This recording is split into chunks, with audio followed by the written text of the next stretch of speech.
Bajeti zilizokuwa zikipitishwa na bunge hili zimekuwa kichocheo kikubwa cha maendeleo kwa kuboresha huduma za kijamii na kuwezesha utekelezaji wa miradi mbalimbali ya kimkakati. Mheshimiwa Spika, hadi kufikia Mei 2025, deni la serikali lilifikia shilingi trilioni 107.7. Kati ya deni hilo, deni la nje ni shilingi trilioni 72.94 na deni la ndani ni shilingi trilioni 34.76. Kuongezeka kwa deni la serikali kumetokana na sababu mbalimbali. Mojawapo ni kupokelewa kwa fedha za mikopo mipya na ya zamani ambayo mikataba yake iliingiwa tangu serikali za awamu ya nyuma kwa ajili ya utekelezaji wa miradi ya maendeleo. Ni vyema tukafahamu kuwa mkopo unaweza kusainiwa leo, lakini fedha husika zikaanza kupokelewa baada ya maandalizi ya mradi kukamilika na mradi kuanza.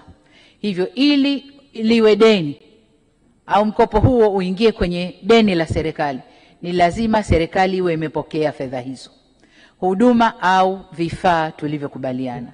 Hivyo ni vyema wananchi wakaelewa kuwa katika awamu ya 6, pamoja na kusaini mikopo mipya, lakini pia tumeendelea kupokea fedha za mikopo ambayo ilisainiwa katika vipindi tofauti na kuongeza kiasi cha deni la serikali. Kwa mfano, awamu ya 6 imepokea kiasi cha shilingi trilioni 11.3 ikiwa ni mikopo iliyosainiwa na awamu zilizopita. Sababu nyingine ya ongezeko la deni la nje ni kuimarika kwa dola ya Marekani dhidi ya shilingi ya Tanzania. Kwa mfano, mwezi Machi 2021, kiwango cha kubadilisha shilingi ya Tanzania dhidi ya dola za Marekani kilikuwa shilingi 2298.5, wakati mwezi Machi mwaka huu 25 kiwango hicho kilikuwa 2650. Hivyo endapo deni la serikali litatajwa kwa shilingi za Tanzania, ni lazima lionekane limeongezeka. Mathalan, kwa sasa deni limeongezeka kwa zaidi ya shilingi trilioni 3.9 kutokana na exchange rate.